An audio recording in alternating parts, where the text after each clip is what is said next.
Hey guys, it's Tori, and today I have decided to start a vlog. I don't do vlogs super regularly, but I've just been feeling it recently, and with how busy my life's been, it should calm down next week because I'm done with my semester, but it's been hard to really find time to film in general, so I feel like a vlog will allow me to film a little bit more. Plus, with finishing off the semester and the Christmas season, and I'm doing some Christmas activities this week, I thought it would be a good time to just start a vlog up. So, this is going to be a short introduction because I'm going to have to go to work pretty soon, but I wanted to let you know what I'm reading currently. So I'm currently working on Helen of Troy by Margaret George. Really enjoying it so far. I'm not that far into it because I haven't really been in my reading slump. I've been getting out of it, but I just haven't really had time to read, frankly, between working more because of the Christmas season and just being extra busy with finishing off finals. I have not had as much time to read. Hopefully this week I'll have a little bit more time to read.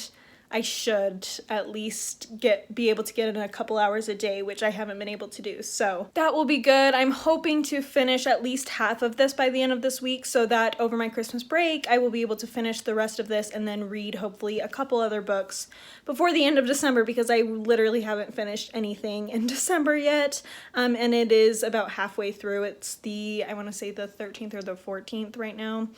And so, yeah, definitely have not been able to read very much, which is fine. It happens sometimes, but I really want to. Like, my reading slump is gone. I want to read so bad. It's just hard to get time. So anyway, that's my introduction for this video. I'm going to be working on finals this week, like I said, and I'll kind of let you know how that goes. And then I'm going to be, starting Saturday, I'm going to be staying with my parents for part of the Christmas break. Yeah, so that's what this vlog is going to be. I don't know how long it's going to go, maybe about a week or a little more. We'll see, but I'll just take you along with me through whatever ends up happening. Hey guys, so it is a couple days later and I thought I'd give you an update since I've been obviously not great at that with this vlog, but hopefully once I'm done with school, or at least once it calms down a bit, I'll be better in the second half of this vlog that I'm doing. But anyway, I thought I'd give you a little update on what I'm reading and show you a few books that I recently purchased for myself, so no Christmas gifts yet. I will do a separate video for that, but I thought I'd just show them off because I'm probably going to be bringing some of them with me to my parents' house when I go to stay there for Christmas. So let's just start with that little haul and get it out of the way. So I have 5 books here, most of which are translated classics. So first of all, I picked up a book I've had on my radar for quite a while, and I'm super excited to have a copy, and that is Crime and Punishment by Fyodor Dostoevsky. I've heard amazing things about this. I really want to read Dostoevsky. The only thing I've read by him is Notes from Underground, which I didn't love, but I didn't hate either. It was definitely one that I enjoyed. It didn't necessarily wow me, but I did enjoy it, so I'm excited to read more of his work, and like I said, I've heard great things about this. This is the old Norton Critical Edition, so I'm not sure how good it is. I've never actually read from a Norton Critical Edition before, so we'll see how that experience is with this one. But yes, if you don't know anything about Crime and Punishment, it basically follows a man who, due to economic struggles in large part, he ends up deciding to commit murder and does it, and so we end up following his experience afterwards. So it sounds really interesting and is one I'm very excited to finally have a copy of. And then the other 3 I picked up, well, 3 of the others, there's actually one more I got in a separate order that I'll mention in a second, but the 3 other translated classics that I got are French. So the first one I got is Cousin Bette by Honoré de Balzac. This is an author I've heard about, but I've never read from before, and I've been really wanting to read more French classics, so I thought I would give him a try through this book as it was one of the easier ones to get a hold of. This, and there was one that's Pear something. Anyway, I don't know what this is about, I'm going to be totally honest, but I just was drawn to it due to the author. So anyway, okay, sorry, my roommates were chatting and I wasn't sure if it would be caught on here. So anyway, they've quieted it down a little bit. So let's continue.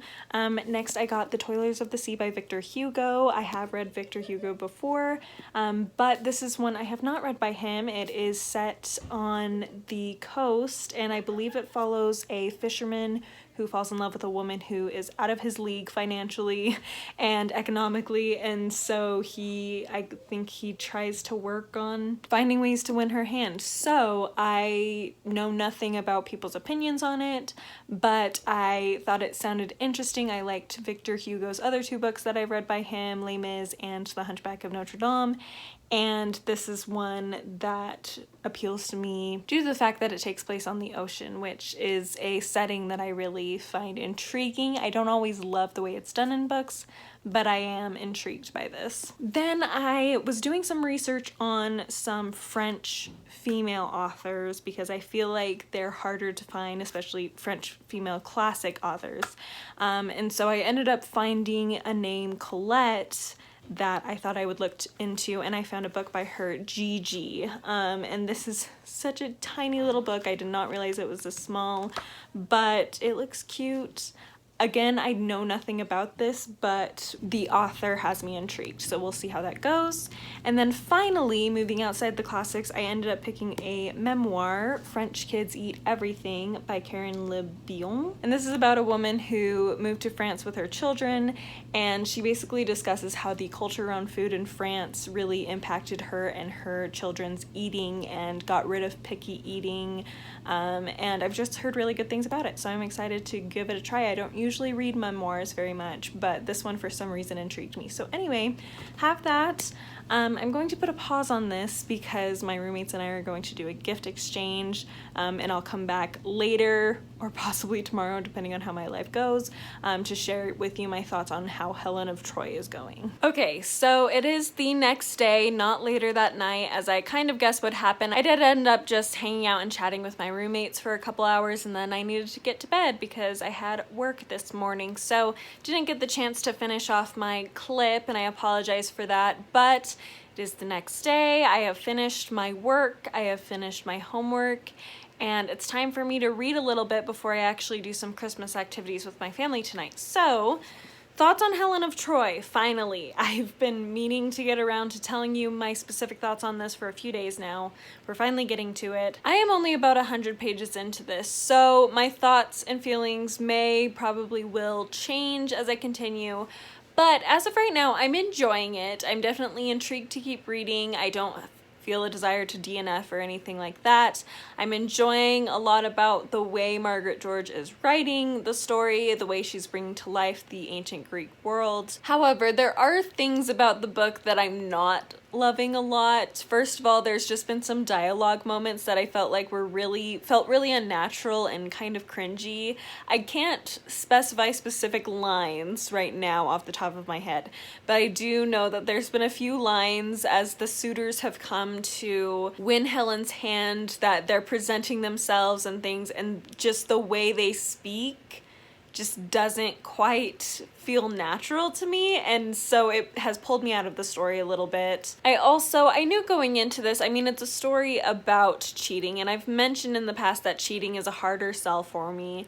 And so far, I'm not liking how it's being handled in this book. We haven't actually reached the cheating portion yet. We haven't even reached the point where she's marrying her husband. So definitely it's ahead, but because I know that's where it's going, the way things are going now, I'm not loving as a build-up for that, if that makes sense. Like, it's making it out to seem as though Helen doesn't really have much interest in Menelaus, that she just sort of ends up marrying him. Like, he's her choice ultimately, but she just doesn't want to get married at all, and da-da-da. This was definitely written in that earlier, like, in the past 20 years feminism, where it was very like, I'm not like other girls and I don't want to get married, and that's just a horrible lifestyle and whatever, I don't want to be controlled by a man, and just so, like, shove it down your throat kind of a thing. And that always kind of grates on my nerves. Like, it just feels so unnatural and feels like it's kind of preaching to you. And I feel like Helen, the way she behaves in general, like the personality I feel like she's developed, doesn't totally match up with that style of preaching feminism. Like, she seems like she has a strong will, but it almost feels like her only real personality is just being, like, not like other girls and being a feminist, and that's like all she is. And so, and of course she's wild and she likes the outdoors. Like, it's just a very classic interpretation of a strong woman, and it just doesn't do much for me, unfortunately. But getting back into the cheating aspect, she chooses Menelaus as her husband, but there's not really any attraction there. And so it just feels a little strange, like, because it's pushing this feminist message, she can't, like, have any feelings for Menelaus. And I kind of prefer a little bit more that, just to add depth to the story, that she at least has some level of emotion and feeling for Menelaus, and maybe just over time that fades and she ends up being intrigued by this other handsome man, whatever. I just think there adds more complexity of emotion there that's really interesting to read about, and so far that doesn't seem to be in this. That could change because, like I said, I'm only 100 pages in, and this is over 600 pages. So there's a lot of time for that to develop more. There's a lot that obviously has to happen in this book for it to be that many pages. So I'm keeping my mind open, seeing how it goes. I just haven't necessarily loved how it's been approached so far. Again, I personally am not loving Helen as a character in this story.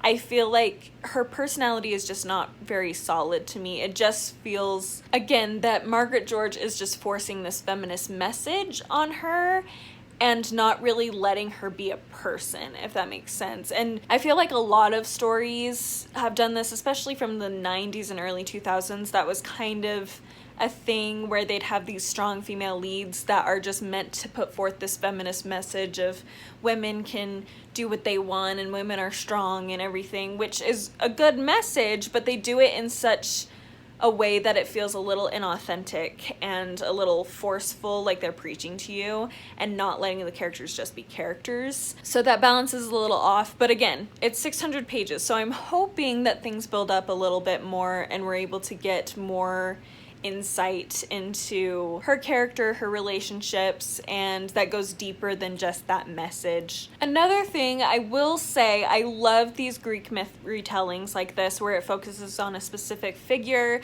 and their story. Like, I've loved Circe, I've loved a lot of other stories similar to that, and it's one that I really want to find more of because frankly I've only read a few, but I've loved all that I've read, or at least enjoyed all that I've read. So I really do like that, but I do find sometimes there are little things in the mythology where there are events that occur that are important to the story, and so they have to include that in the book, but just because of the nature of Greek myth, especially Greek myth, but other, just mythology in general, sometimes when they're trying to modernize the characters a little bit, if it's not done right, these events that take place can feel a little strange and unnatural. For example, Helen has Menelaus run all the way from his home to her home, spending days running basically, and not being allowed to stop. He can't stop running. He has to keep running.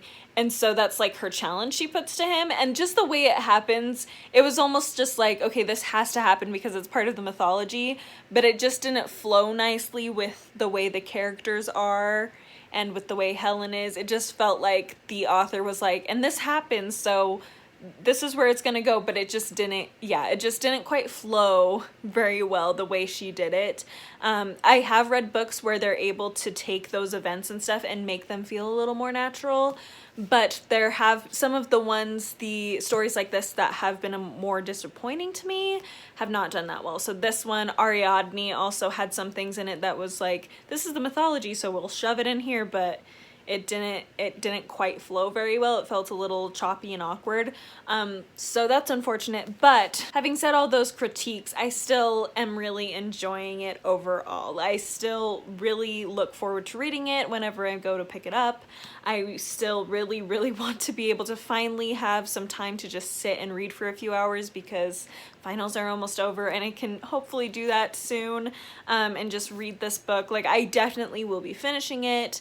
I am excited to see where these next 500 pages go because I'm very curious about how it explores this story. So basically, as of right now, if I were to give it a star rating, it would probably be like 3.5. So a little better than mediocre, but still not amazing, but enough to keep me engaged and interested. So yes, there's that. This clip has ended up being really long, so I'm going to stop it about here so that I can spend the next week also adding to this vlog. But anyway, I am going to be doing some Christmas activities with my family like I mentioned, so I will film some clips of that, and I will probably talk to you next, I don't know, in the next few days sometime.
Okay, I'm going to do this as fast as possible because I'm not sure when people are going to get home, but I am at my parents' house now. Everybody's gone for this moment, so I thought I'd film an update because it's been a few days. It's Saturday now, the 18th, and I have officially DNF'd Helen of Troy. I read it for a few hours yesterday, and my feelings about it that I mentioned in the last clip of I'm enjoying it, but there's issues. Well, the issues magnified, got worse, to the point where I don't even care anymore. I don't have trust that Margaret George is going to save the story, unfortunately, which I'm so sad about because I've been looking forward to reading this for so long. I really want to like Margaret George. I still have 2 other books by her, and I'm not giving up on her yet because honestly, it could just be this type of story. The way she does it doesn't work for me, but maybe other types of stories will work for me. So I'm willing to keep giving her opportunities. But for now, Helen of Troy is done. I was really going back and forth on whether I wanted to just push through or not, but I've been in a reading slump for so long and I've been struggling to get into things, and now I'm not in a reading slump, but I have DNF'd 2 books in a row. Right before this, I was reading Pursuit by Gene Hackman, and I got 30 pages into that and DNF'd it. So I just want to get to a book that I'll just read all the way through and enjoy. So I decided to go with S by Slavenka Drakulić. It's only like 200 pages, super short, and it sounds very intense. It's about, I believe, about the Balkans, about the Bosnian War, that's what it's called, and prisoners of war, these females that were prisoners of war, and it sounds very intense, very dramatic. I know Kieran from Katie Books loved it. So I'm going based on his recommendation, and I'm hoping that I end up enjoying this a lot because I just need a book that I enjoy, so I just really need it. It's been like 2 or 3 weeks since I read something all the way through, first of all, and also just something that I really was liking. So excited to pick this up. I'm a little nervous that it's going to be too graphic for me, so hopefully it won't be too awful.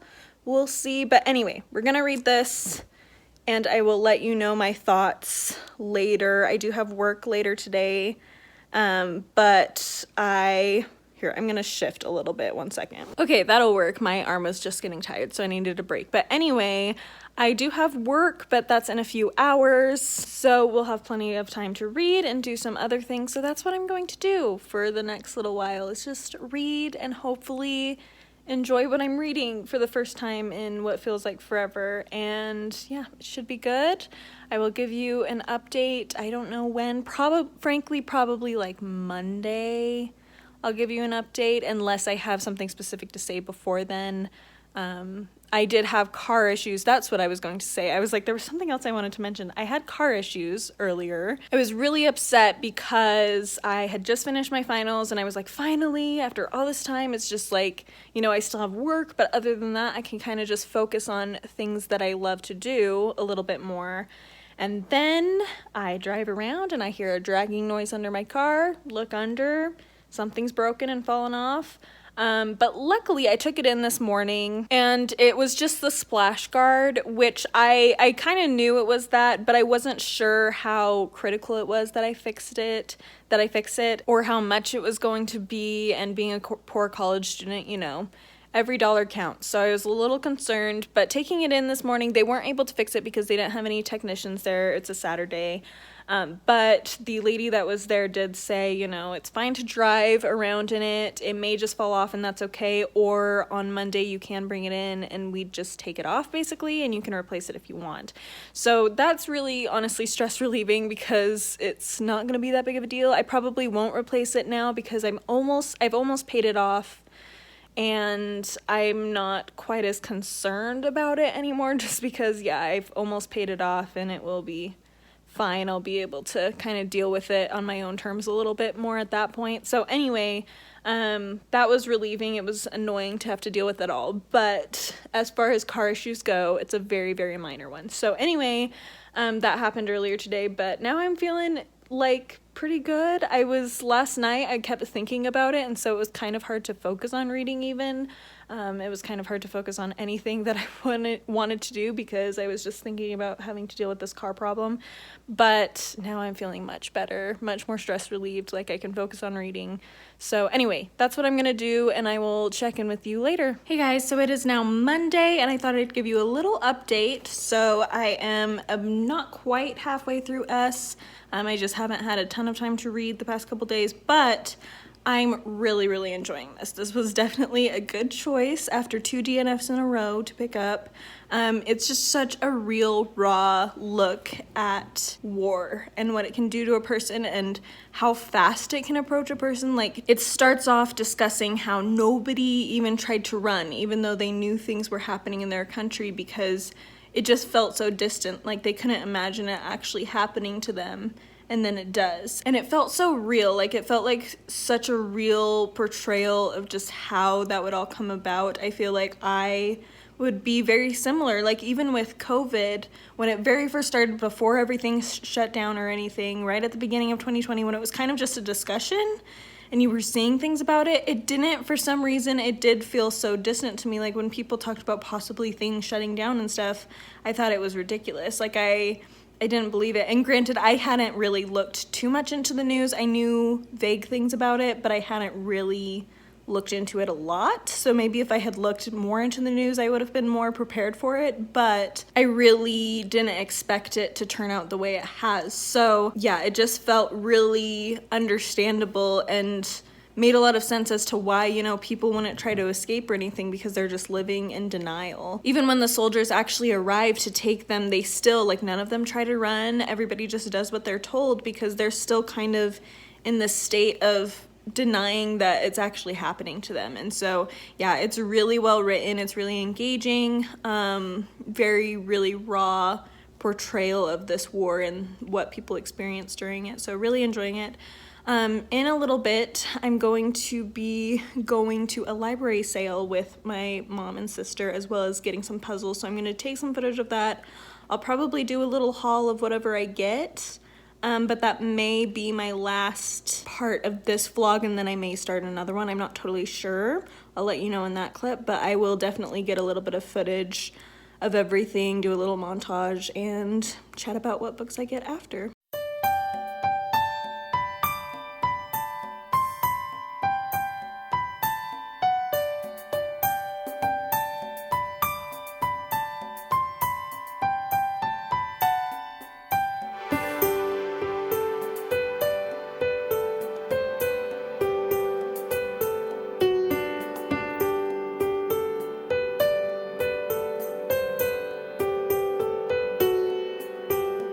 Hey guys, so it's actually a few days later since my last clip, so I ended up not going to the library sale that day. We had some things throw off our schedule, so I wasn't able to make it there. So I went the next day, which was 2 days ago as of the time I'm filming this, and I just haven't been able to show you what I got yet. So we're going to do that, and then I think I am going to finish this vlog here. It is the day before Christmas Eve, so the 23rd of December, and I will be doing my little Christmas haul then, so I feel like this is just a good time to kind of wrap this one up. So unfortunately, by the time I got to the library sale, it was almost over, so there wasn't a lot to pick from. So I got a couple things for my siblings, but then I also picked up a DVD of To Walk Invisible about the Bronte sisters, which I think technically was released as sort of a mini-series, but with only 2 episodes. However, it is only like 2 hours in total, so it is basically film length, and it's a really, really wonderful film. If you haven't seen it and you love the Brontes, definitely check it out. They recently took it off of Amazon Prime, so I was really excited to find this. I've been really wanting my own copy of it, so that was really nice. It was only $1.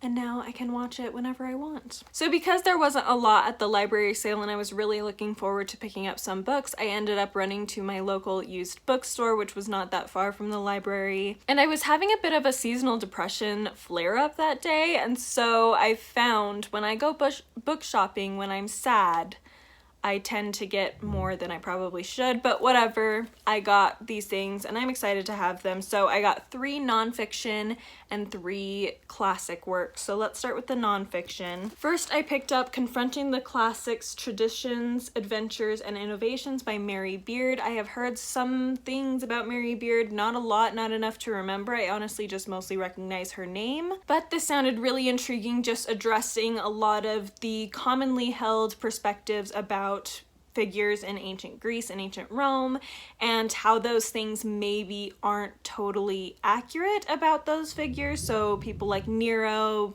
people like Caligula, others of the time. So I am really excited to give this a shot. It had pretty good reviews on Goodreads. It's not very long, and I really want to read more nonfiction, so I'm glad I picked this up. Then I ended up picking up The Life and Times of Chaucer by John Gardner. This also had pretty decent reviews on Goodreads, and it sounds like it's about Geoffrey Chaucer, who wrote the Canterbury Tales, if you don't know. And I'm actually thinking about reading the Canterbury Tales in full in June for Ancients-a-thon, so I thought this might be a good companion to that experience. So hopefully I'll get to it this year and enjoy it. We'll see. I haven't read a lot of nonfiction, so I'm still pretty new to the genre. I enjoy it. I've enjoyed what I've read. I have tended to gravitate more towards fiction, so I'm excited to get into nonfiction a lot more in 2022. Then the last nonfiction work I got is not really like a full book, not the way that we would usually think of it. So it's not something I'll probably read from start to finish. It's more like a reference guide for me, and it is The Concise Guide to Kings and Queens, 1,000 Years of European Monarchy, by Peter Gibson. It's organized alphabetically by country, and it basically follows just the lines of monarchy in each of these countries from when they pretty much started. I think it's mostly going from 1000 AD to 2000 AD is the 1,000 years it's covering. I could be off on that, but I think that's what it's supposed to be doing for the most part. And it seems really interesting, and I feel like it will be really helpful as I continue to dive deeper and deeper into medieval history to be able to reference this, to understand who these people are, and the order of these monarchs and what happened to them. So definitely very happy to have this. It's a very old book, so some of the things in here might not be totally accurate anymore according to more recent discoveries, but I think it will have the basics that I need to keep track of where I'm at in the timeline. And then I got 3 classics. So first of all, I got The Complete English Poems by John Donne. This is a collection of all of John Donne's poetry. I have read some of his poetry for school in the past, but I don't know, I've had my mind on Ancients-a-thon a little bit recently, and so this really jumped out at me. I've been wanting to get more collections of poems, and he's one poet that I have had my eye on, so when I saw this I figured may as well. Again, I'm sad book shopping, so I'm more susceptible to just picking things up that I've been wanting. So anyway, yeah, this also has a lot of notes, which I think will be really helpful. In fact, half of this book, literally this all is notes on the poetry, and the rest are the poems on this side. So definitely a lot to look at, a lot to learn from, and I'm excited to get into this at some point. Then we have a book I really don't know how I'm going to feel about whenever I get to it. It's by an author that I've read a couple things by, one of which I remember enjoying, but I read it back in like 8th grade, so it's been a long time, and I don't remember a lot about it, to be honest, but I don't remember despising it. I just remember being okay with it. And then the other one I read by him more recently, I was disappointed by, so I'm not sure, but Jennifer Brooks read it this year and really liked it, and the synopsis sounds really interesting, which she said that the plot itself didn't necessarily capture her. It was just descriptions in this book that captured her. So maybe going into it knowing it's a little more descriptions with this plot in the background will prepare me for it better and hopefully prepare me to like it better, but I'm willing to give it a chance because despite the fact that I haven't loved this author's works, it's not because of his writing. I really like his writing a lot. It's just the plotting that doesn't always work for me. But anyway, it is The Marble Faun by Nathaniel Hawthorne. This story, I believe, follows people going to Rome, and I believe that it includes love and murder, and I don't really know much beyond that, but I'm very curious to see how things go as far as that goes. But also, again, I've heard Jennifer Brooks said that the descriptions of Rome are just beautiful and wonderful to experience. So I'm curious to see where I fall on this. I'm curious enough to have purchased it and do plan on reading it at some point. And the final book I picked up was also kind of in an Ancients-a-thon theme. Really all of these I feel like have been, because even The Marble Faun, even though it wasn't written in the age of that we read for Ancients-a-thon, any of the ages I guess, it still is focused on Rome and Italy and that area of the world, so there's a lot of that going on. Apparently that was very much where my head was at. But anyway, I also picked up this beautiful edition of the Decameron by Giovanni Boccaccio. I've read a few of the tales in this collection, but not all of them by any means, so it's one that I've been wanting to get back to read all the way through. I remember really enjoying the stories I read. In fact, I'd say I actually enjoyed the stories I've read from this better than I enjoyed the ones that I've read so far from the Canterbury Tales. I still enjoy the Canterbury Tales, what I've read of it, but I think I've enjoyed these ones a little bit more. So, considering I've decided to read the Canterbury Tales for Ancients-a-thon this year, I don't know when I'll get to this, but this edition was so beautiful and it was not very expensive, considering how beautiful of an edition it is, that I just figured I had to go for it. So if you don't know, I guess I'll give you a quick synopsis on this. This is sort of similar to Canterbury Tales in that there is this frame narrative where there's a plague going on and people are kind of going to the country and like isolating themselves. And so there's this group of people that have isolated themselves and they tell each other stories. So that's the premise of it. And a lot of the stories are just very interesting, very fun to read. So again, very excited to pick this up whenever I'm able to. So that is it. That is what I picked up. Again, I'm going to finish this here. As far as S goes, I am about halfway through it. I haven't been able to read very much the past few days, just preparing for Christmas, doing family things, whatnot, working still. But I definitely will be finishing it in the next couple of days, and I'm loving it so much. It's really hard to read at times. It's just insane to think about how and see how what the things people will do to other people, especially considering that this war that is occurring in this book just happened in the 90s, so relatively recently, and yet it feels like World War II. Like, a lot of the things going on remind me of the Holocaust, and it's just heartbreaking to realize that I think sometimes, especially in our first world countries, we get really comfortable feeling like all those things are in the past and that doesn't happen in the world anymore, and yet it is still happening. And just really putting that into perspective and understanding just how unreal war feels until you're in the middle of it, And even then, how much you want to deny everything that's happening to you because you just can't wrap your mind around, again, around the things that human beings are willing to do to other human beings. And yeah, it's really well written. I'm really, really enjoying it. So I'll give you my full thoughts probably in my wrap up, unless I end up starting up another vlog before that will go up before then. I don't think that will happen, but yeah, suffice it to say, it's wonderful. Definitely would recommend already. I don't think it's going to go downhill at this point. I think it's gonna stay pretty engaging, pretty entertaining, pretty powerful. So anyway, thank you so much for watching. I hope you're having a Merry Christmas. I believe this will be going out on Christmas Eve. So again, hope your Christmas is going wonderful, or did go wonderful if you're watching this later. And I will talk to you next time.